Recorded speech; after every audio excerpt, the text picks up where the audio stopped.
Good day to you. I'm Reverend Deborah Johnson, also known of as Rev D, and I say welcome. Welcome to Inner Light Ministries, to our weekly virtual gathering. We are so happy and so pleased to have you with us. So regardless of when it is that you're looking at this, whether it's in real time as we're airing, whether you are coming in later, or whether this is a second or third time that you're even looking at the same thing, I am knowing that it is a perfect divine appointment. Out of all the places in the world you could be, and out of all the things that you're doing, you're here. You're here because there is a blessing. There's a blessing that's mutual for all of us. And your presence makes the difference too. At Inner Light, we are a very eclectic spiritual community, extremely, radically inclusive and diverse. We have people who come from all kinds of backgrounds, political persuasions, family configurations, all kinds of economic backgrounds, philosophical differences, and we're just all here. We're all here because that's the way that the world is. And we're here to work it out. We don't have to agree on everything, but we do listen and we learn and we grow. And I can say that I'm a much, much, much better person for this spiritual community through the decades, and giving me an opportunity to become close to and get to know people that I might not have ordinarily known. And the beautiful thing about this is that our motto is take this consciousness and multiply it. So this isn't like some fishbowl thing where I'm saying it just has to happen here. As we take the principles, the things that we learned out into all of the different places and spaces that there are in the world, we find ourselves more open. We find ourselves more receptive. We find ourselves growing in ways that we might not have even imagined that we would. But that's why we're here. We're here about transformation. Okay, that's our widget. Our widget is the transformation that happens when we step into our greater possibilities. Okay, we are about the healing. We are about the growth. We are about allowing our inner light to shine and to invoke that energy of unconditional love that heals all separation. So we embody the spiritual oneness, we appreciate individualized expressions, and we honor all paths that lead to spiritual truth, that lead to social justice, that lead to environmental sustainability, and rejuvenation. So we're so glad you're here. At Innerlight, we offer tools. They are practical ways to apply universal spiritual principles. That's what they are. And they help to recalibrate us. They retool us so that we resonate on the highest frequency, so that we take off the time, the glasses that blind us to what's going on, and they allow us to see things in a more expansive way. So one of these tools that we offer every week are affirmative activations. These are concepts, ideas, they're phrases, they're practices. They are ways of being in the world, they're ways of seeing things. And when we allow them to really sink within, when we allow them to take root within us, then something happens. They grow, they produce fruit. There's a way that they start to have a place that makes our lives more fulfilling. But it's through the repetition. That's how we believe anything. That's how we are consistent or develop habits and practices of anything. It's through the repetition. Today, we're talking about Together We Trust. And the affirmative activations today are actually a combination of some of the phrases and the concepts that come from two different sources that I'll speak more of in the message. But I invite you, if you are able to actually say these affirmative activations out loud with me now as they come on your screen. Give us this day our daily bread. Forgive us our debts as we forgive our debtors. We love our neighbors as ourselves, and seeming enemies the same. The Lord is our shepherd, we shall not want. We are led to green pastures and still waters. Our cups run over with goodness and mercy. Our heads are anointed for the spiritual beings that we are. We choose to remember ourselves as sons and daughters of the Most High. We create the highest heaven right here on earth. We make our collective presence a blessing to the world. Together we trust.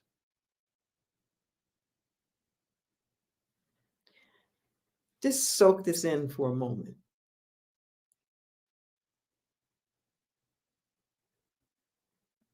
And I'm going to invite you to see if there's something that's really calling out to you. Something that just kind of is pulling you.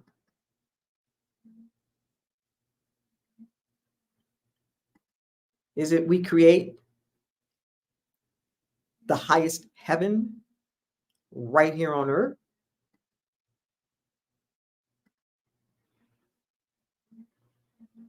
Maybe it's our cups run over with goodness and mercy.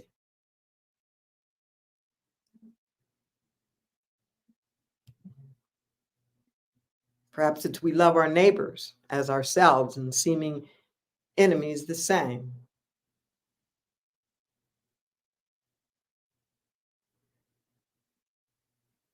We make our collective presence a blessing to the world.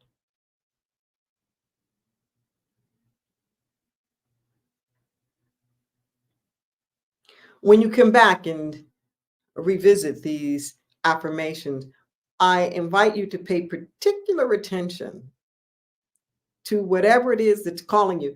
And what's calling you now may be different than what's calling you when you come back.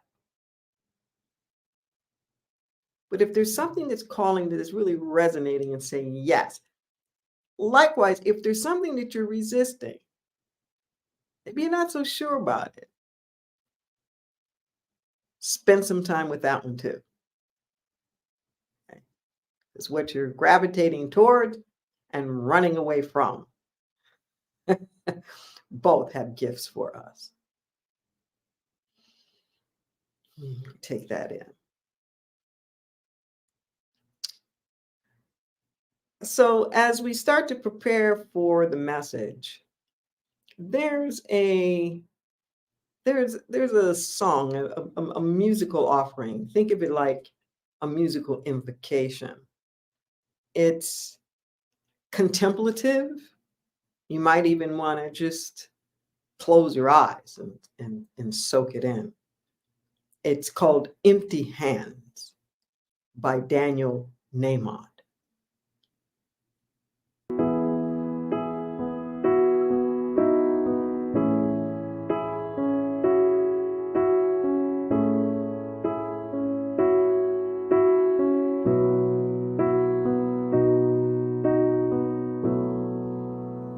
When my hands were emptied, when my hope was gone, I couldn't help but wonder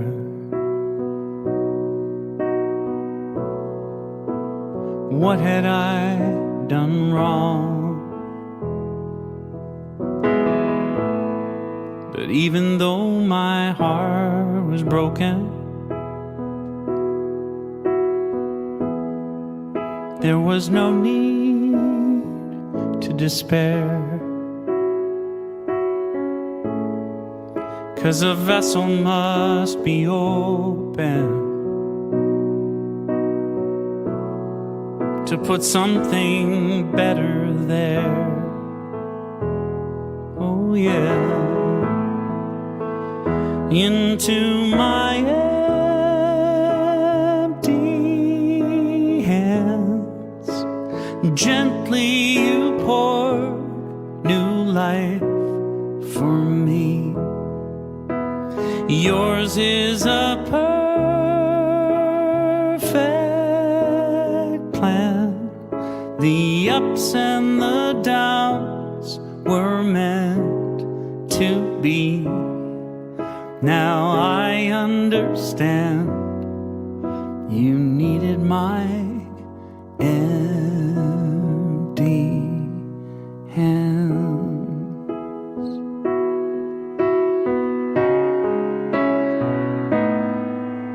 So forgive me when I doubted, I admit sometimes I do,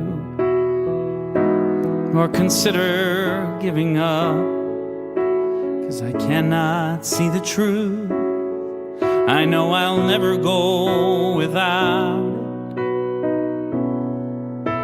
Your deep and abiding love, oh love, into my empty hands, gently you pour new life for me. Yours is a perfect plan. The ups and the downs were meant to be.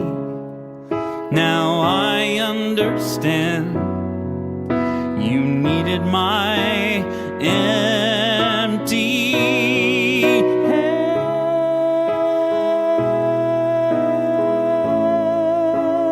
Gently pour new life for me. Yours is a perfect plan. The ups and the downs were meant to be.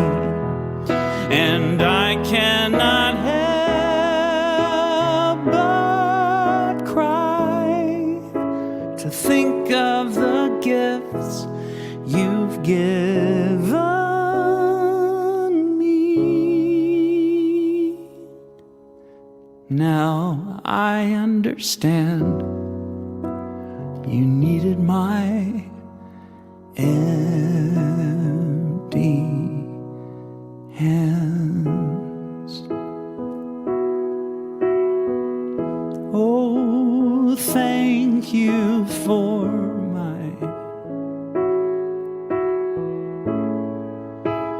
thank you for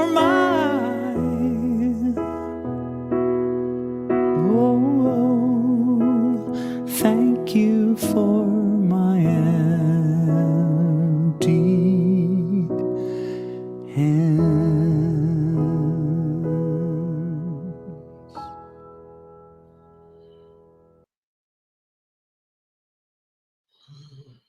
Thank you, Daniel.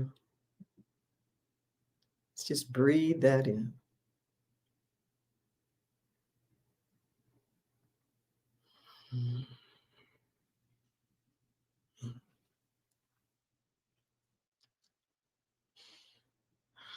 Today we're talking about together we trust. When we went over the affirmative activations, any of you who might be familiar with scripture in any kind of way might have noticed a something that resonated with you. It's something familiar. Most of the concepts from those affirmative activations came from two different sources in the scriptures. Actually, probably a combination of three, but two mainly. One is referred to as the Lord's Prayer. The Lord's Prayer is attributed to being words that came from Jesus. It's positioned in the middle of what we refer to as the Sermon on the Mount. It can be found in the 6th chapter of the book of Matthew. And I want to contrast it to the other primary reference in the affirmations, which is from the book of the Psalms, which are attributed to having been written by King David. This references Psalm number 23 that starts off with, "The Lord is my shepherd, I shall not want." And the Lord's Prayer starts off as, "Our Father, which art in heaven." So these are written thousands of years apart. And the 23rd Psalm is written in Hebrew. And Jesus was a Jewish, yes, he spoke Aramaic. And our first translations of what we call the New Testament, which would be where Jesus's works are, we find in Greek. Now, I consider these two to be kind of like bookends. There's a third reference that's in there that also is attributed to Jesus when he's asked, "What are the greatest commandments?" And I'll weave that in. So the reason why I consider these sort of bookends, because the 23rd Psalm is written in a singular way. And the Lord's Prayer is written in a pluralistic way. It's an our, and the other one is a personal me. But what they both have in common is that they speak of a very intricate and personal relationship with the divine. For purposes of being able to describe the relationship, it's personified, it's spoken of in sort of human relational terms.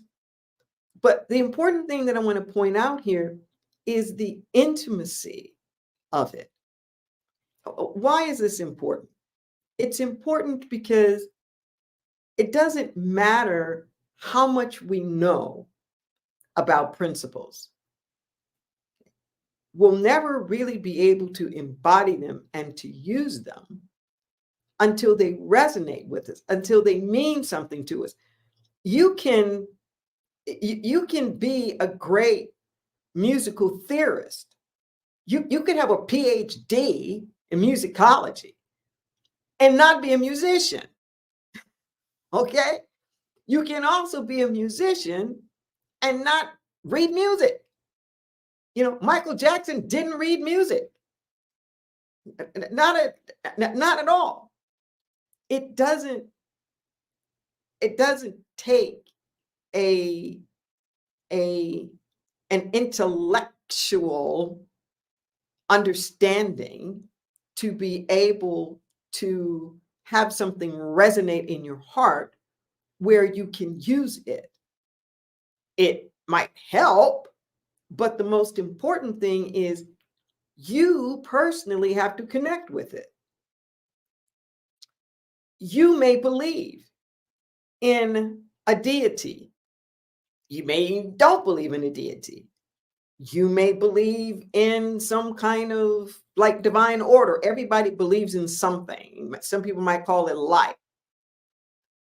But the point is that until it's personal to you, you can't step out on it. I remember one of the things that really struck me was a confession, basically from Dr. Martin Luther King Jr., when he confessed that he was like third generation preacher's kid. He had a doctorate of divinity from Boston University.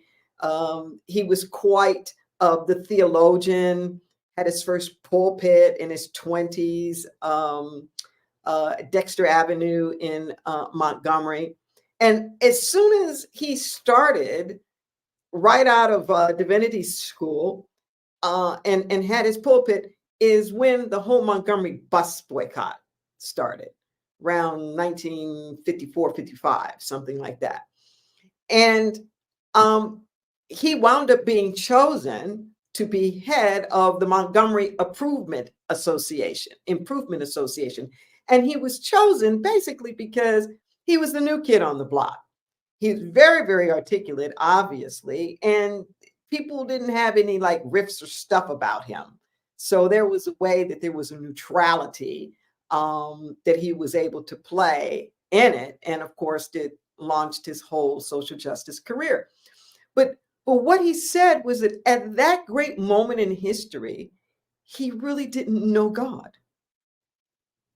He didn't have a personal relationship.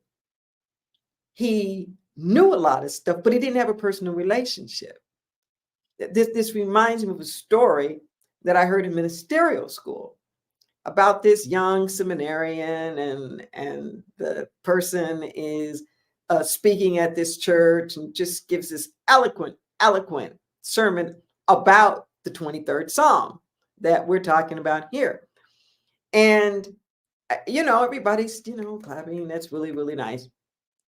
Then at the end, one of the senior pastors who never went to seminary, never went to ministerial school, but had been around literally for decades, at the end of his prayer, he also just quoted the 23rd Psalm. And there wasn't a dry eye in the house. And the young seminarian is questioning, well, what's that about? Why is it? It's like, I was brilliant. And they clapped, but you made them cry. And the response back was, you know the psalm, I know the shepherd. You know the psalm, I know the shepherd. In each of these, it's set up such that it speaks to the relationship. Language is a tricky thing. So in the English translation for the 23rd Psalm, it says, The Lord is our shepherd. And that word Lord really isn't like a good translation. This has to do with a lot of the overlay of what's happened with the Bible for like socio-political purposes. The word that's being used there in the Psalms is Jehovah. Jehovah. Jehovah is a covenant name with the Hebrew people and their God. Okay, a covenant is a kind of relationship. It's a special relationship. It's a sacred relationship. And in a covenant, there's no like wiggling out of it, so to speak. It's not like a contract that you can get in and out of. There's an isness to a covenant. When we speak of the Lord, it sort of objectifies. Like there's this thing that's out there. And Jehovah literally means the self-existent one. Can you feel the difference in that? Like the Lord and the self-existent one that we're in a relationship with.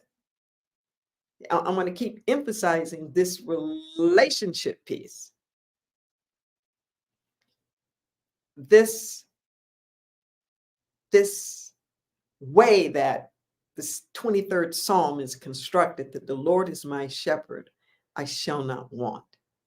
Okay. He maketh me to lie down in green pastures, leadeth me beside the still waters, restoreth my soul.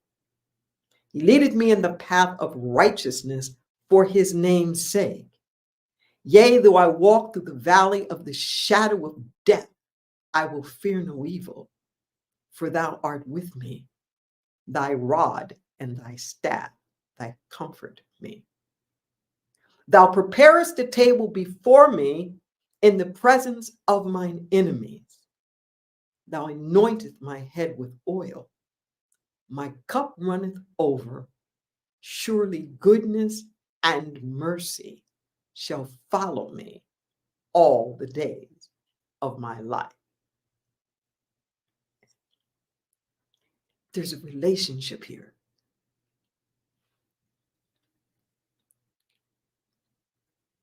It would be kind of like if someone were to say, well, the parents took the children to the park. Like, yeah, that's kind of true. Or even my parents took me to the park versus, I went to the park with my mom, or we went with our dad. There's a sense of a connection there that's intimate. It's not just some ethereal thing. Technically speaking, this Lord from the English language means like breadwinner. It's a hierarchical thing about power and control, like who has control of the resources. Whereas what's being conveyed in here is something much more profoundly interpersonal. I'm not just left out here on my own. There's a presence that's with me in the good times, in the tough times, guiding, consoling, leading me in places that are going to be for the highest and the best good of all. And there's a humility that's in here, a humility. When you compare and contrast that to what we call the Lord's Prayer. Our Father, which art in heaven, hallowed be thy name. Thy kingdom come, thy will be done on earth as it is in heaven.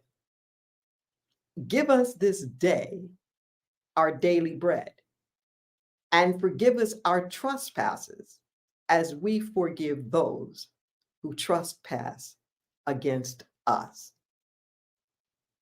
Okay, this is it. And depending upon which version, it'll be, for thine is the kingdom and the power and the glory forever. Amen.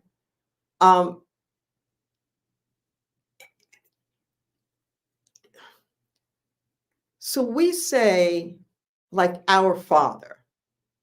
And once again, this is making it even more personal than Jehovah, because Jehovah is like the covenant name, like with the nation. This, our Father, is going beyond a racial, national, ethnic relationship. This, if you were to translate it linguistically, it really wouldn't be our Father. It would be Father of us. Check that out. Father of us, where Jesus is establishing something here, that this divine holy presence is not just in a covenant with a few of us, but this eternal relationship with the creative energy force of all things, that not only are we in a relationship with it, we come from it. It's who we are. Notice that this Father of us makes us all siblings. And it points to the fact that this isn't just some external thing out here, but the essence of who we are has come from this. And that the way that the universe is operating with us, it's operating with us in this most intimate way, with the understanding that we are a part of it. Just let that sink in for a moment. That there is this connection that's here. The 23rd Psalms speaks very, very specifically about this, like, individual relationship with the divine. And the Lord's Prayer starts to talk about more our collective relationship. Our.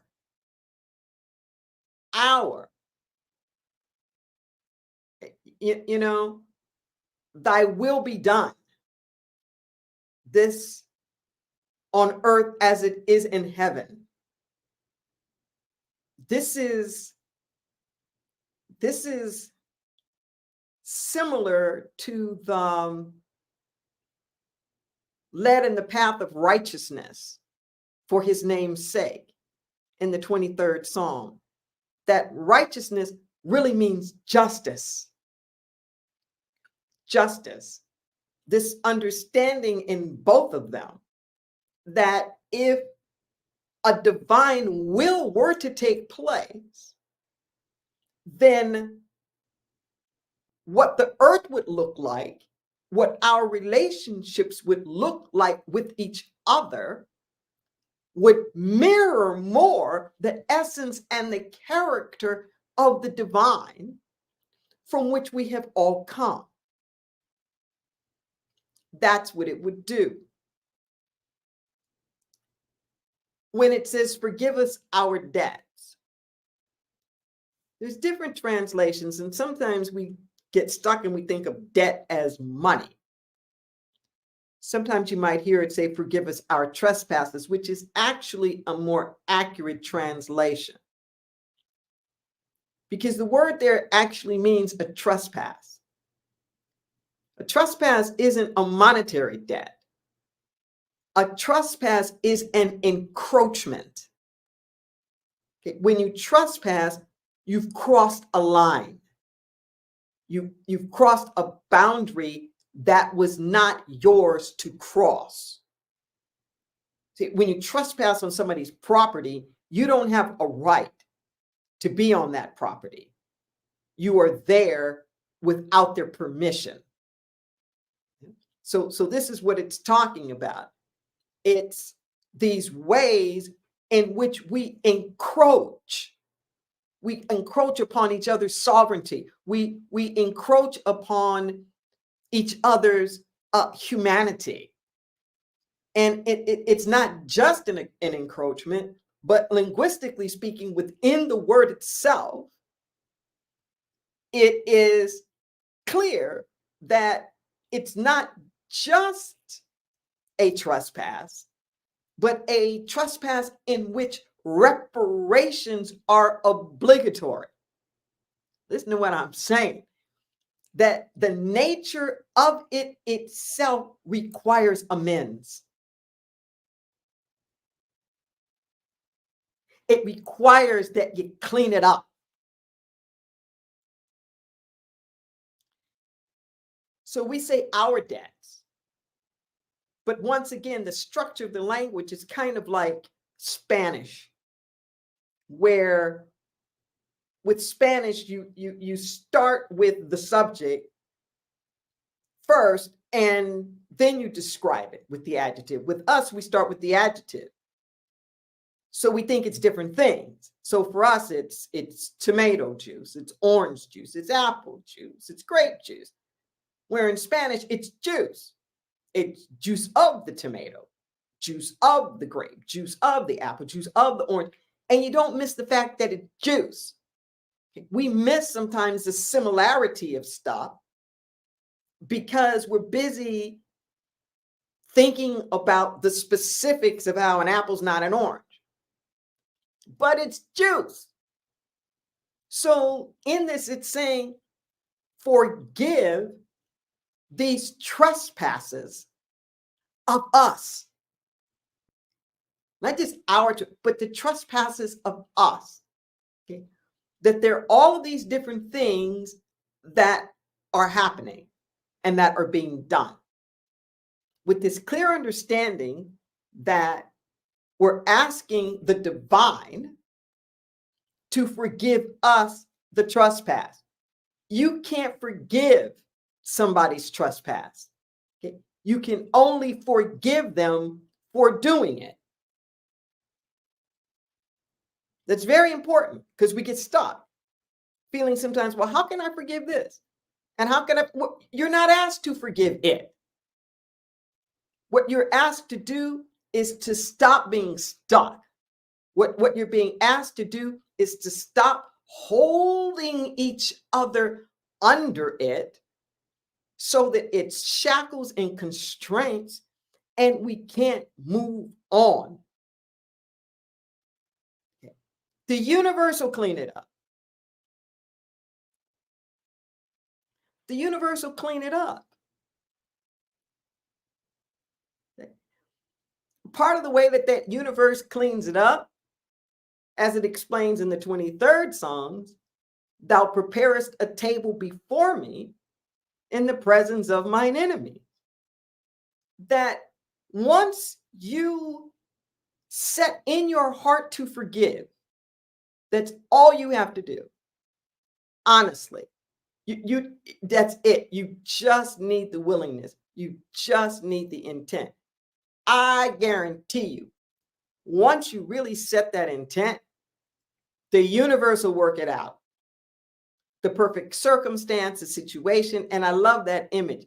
Thou preparest the table. You don't have to figure out the guest list. You don't have to send out the invitations. You don't have to figure out the menu. You don't have to set up the banquet. You don't have to cook the food. You don't have to do any of that. Just accept your invitation when it comes. And you will not miss it. You will not miss it.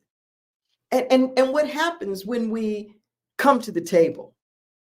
See, when we break bread together, it's like smoking a peace pipe or something. When you come together and you break the bread, you put the armor down, you put the shields down. You have a way to start to move forward a little bit.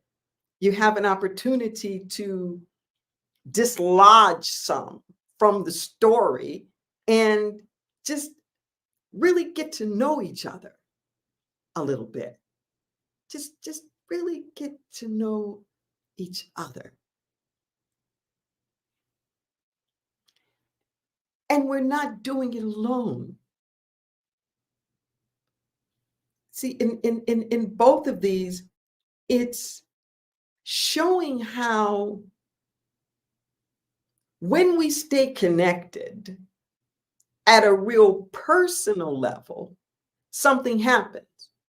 I said at the beginning of the message that just because you know a lot of musical theory doesn't make you a musician. Just knowing the musical theory isn't going to heal you or open your heart. But if you let the music inside here, inside your heart, your beingness, and not just in your cognitive awareness, when you let it in, something happens to you. Something happens. It's the same way with all of these spiritual principles, that if God or the divine is the music, if it's love, we spend all of our time trying to like analyze it and think about stuff and figure out what it is. It's not that kind of party. You don't learn how to swim on the shore. I don't care how many books you read. You got to jump in the water. You have to be in it. Well, it's the same thing about life. We can't sit out here and try to learn about life and learn about principles to try to strategize and hedge against it. And no. You keep walking, and you're not walking alone. We are guided. We are directed. Even when we're walking through the quote unquote valley of the shadows of death, we fear no evil, for thou art with me, thy rod and thy staff, they comfort me. The rod and the staff, they comfort me. The rod keeps the predators away. Okay. The staff is that like candy cane hook thing that brings the sheep back to the fold, gets them up out of the crevices and the places that they've gotten themselves into that they can't get themselves out of. There's a metaphor here in all of it. Okay. And this great metaphor is a place of humility where we realize that we're not alone in the universe. We're not just entities that life is happening at, but we're energetic spaces that life is happening through. And there's goodness. There's goodness and there's mercy that's waiting to express through us. If there's any part of you that doesn't want to share this precious gift with someone, anyone, any group of people, you cut your own self off from it. Listen to what I'm saying. You cannot shut down in the particular. You can't say yes to your having all the goodness and the mercy and say no to everybody else. It does not work that way. But when we open up wide and we realize that we're in this covenant relationship that's not just us, think about it like your parents, for example. It's like if you have biological siblings and you have the same biological father and mother, that and you were raised by them and cared by them, that yes, it's your mother, but if you've got a sister, it's your sister's mother too. Okay? You don't have more DNA than your sister does. And whatever is there or whatever it is it's coming through, whatnot, we're all in this thing together. Okay? We keep trying to kick some of our siblings out or think of them in these pejorative ways, like they're like a stepsister. They like, you just kind of like married into the family. You're not really a part of me. You're just kind of married into this United States, but we're not really connected. No. We're all here together. We're all here together. And when we go beyond just an intellectual understanding of the divine and allow ourselves to feel in a relationship with it, like music with the musician, then we get to experience the greatness, the grandeur, the wonder. When we couple that with this awareness that it's not just about us, that we're not here just trying to get ahead ourselves, but we share this. We share this with everyone. Wow. Well, what a different world we will have when that's the place from which we live. And I invite you to live there. Let's turn within and pray and help cultivate the soul of our hearts to be this, to live this.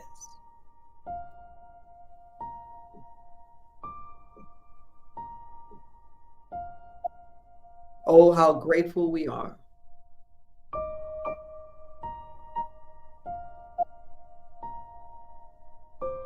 We know where we come from. We're in this world, but we're not of it. We're not from here. Our spirit is perfect, whole, and complete. One with the only thing that is. We claim our divinity. We claim our divine inheritance. Our relationships with one another. In this moment right now, we let go of the struggle. The ought tos, the shoulds, the if I coulda, woulda, shouldas, the guilt, the blame, the shame, all the judgments, we let them fall by the wayside. Anything and everything that does not serve. We're not weighted down by that baggage. We are free and unencumbered, able at any moment of any day to choose the high road.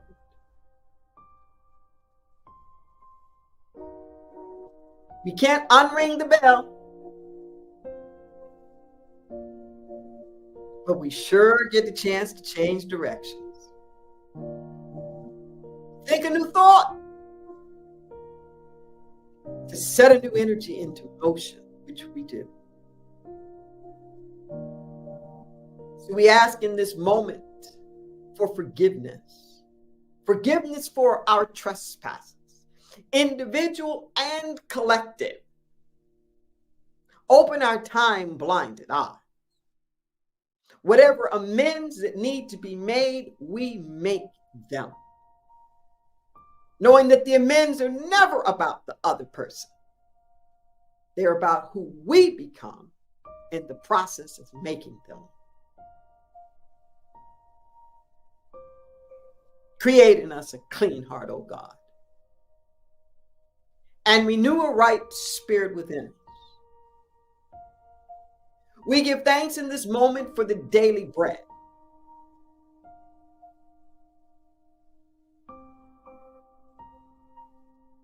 We give thanks knowing that we shall not want.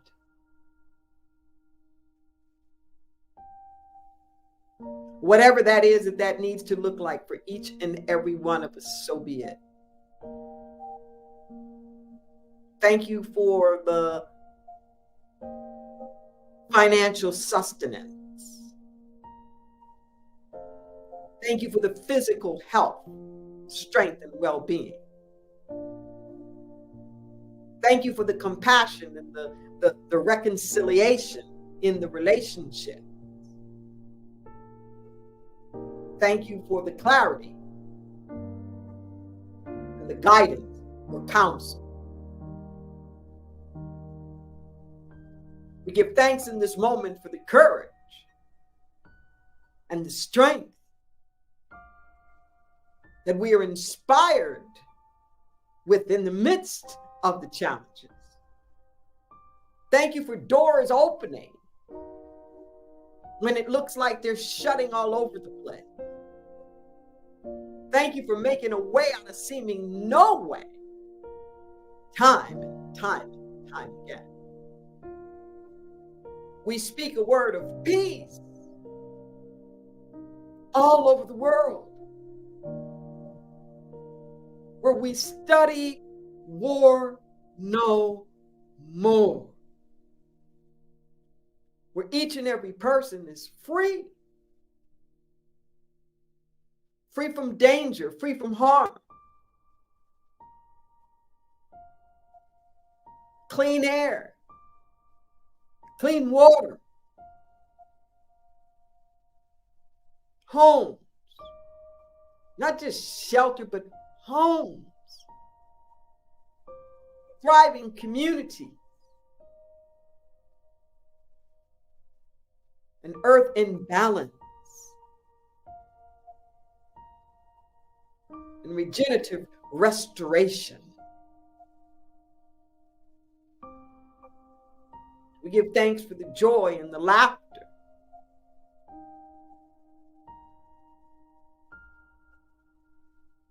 And the all needs met. Thank you, God. We know there's so much more than what we can see. Not our will, but thine be done. We get out of the way. We allow it to be. And so it is. So it is.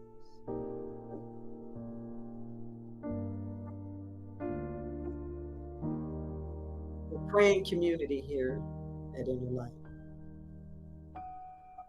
And whatever the matters are upon your heart, we invite you to reach out, contact us. We have a prayer ministry that's available and waiting to pray with you. You can give us a call at 831-465-9090, extension 254. You can send us an email, the number 4 and the word prayer, at innerlightministries.com. And know that the moment that we get it, we're in prayer. We're in prayer. It's all confidential. There's no cost to you, although, of course, donations are always gladly appreciated, but there's no reason. There's no reason why for you to have to struggle with anything alone. And perhaps it's something wonderful and you just want somebody to stand with you in an agreement and know its highest unfoldment is on the way. We're happy to do either. And we always appreciate good news reports as well. So if you had some major breakthroughs, feel free to let us know about that as well. Thank you. Thank you. So we take a breath. I invite you to follow us on social media, to subscribe to our YouTube channel. You can find out the different things that are going on our calendar. And some are in person, some are virtual, just to remind everybody that we do have a food bank. The food bank is every Thursday. That's obviously in person. We are now housing it on the site of the Santa Cruz Bible Church, which I believe is 444 Frederick Street near Soquel Avenue. It's for an hour, starting at noon on Thursdays.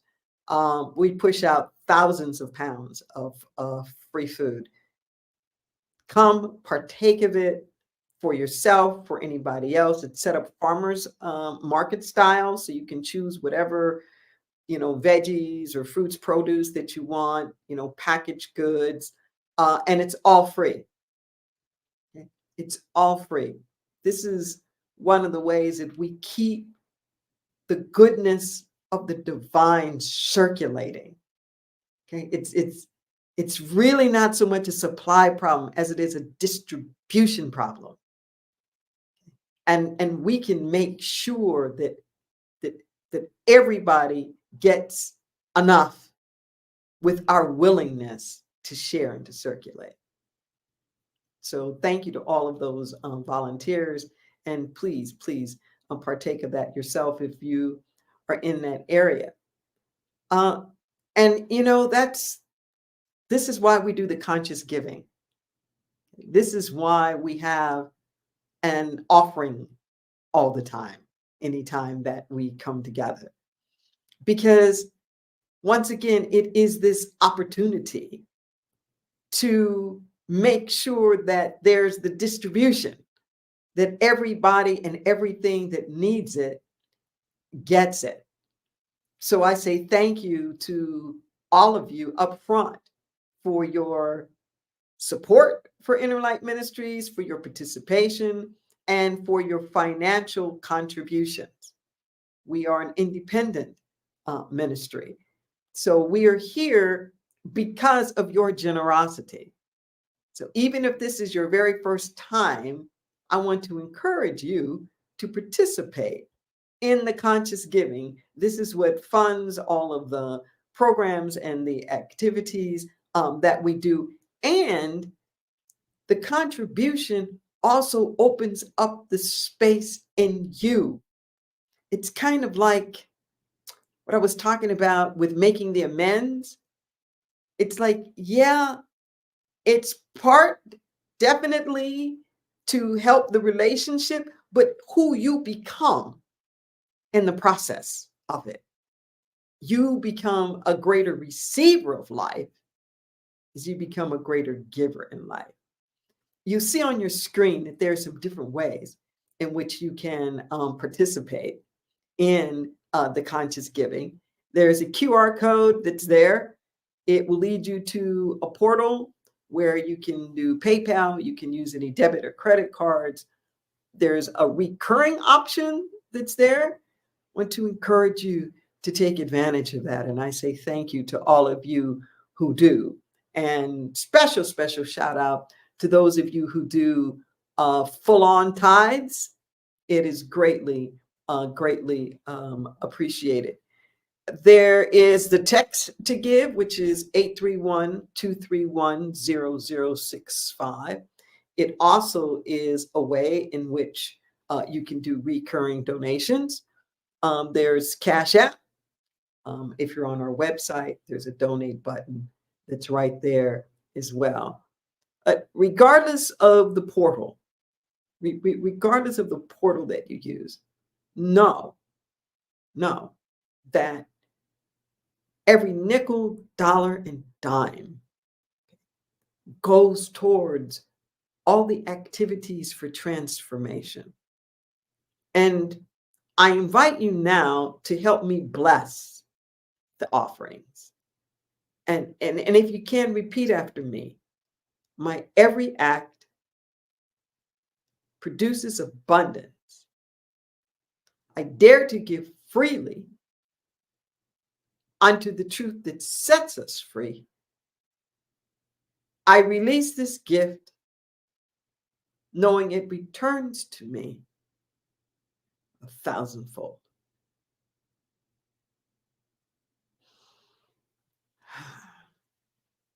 And remember, the reciprocity, the universe is two ways. Okay? So your generosity returns to you. Let's take a breath. So glad to have spent this time with you. Be sure to come back, listen again, go over the affirmations, like this, share it, subscribe. See you next time. And as we always remind you, take this consciousness and multiply.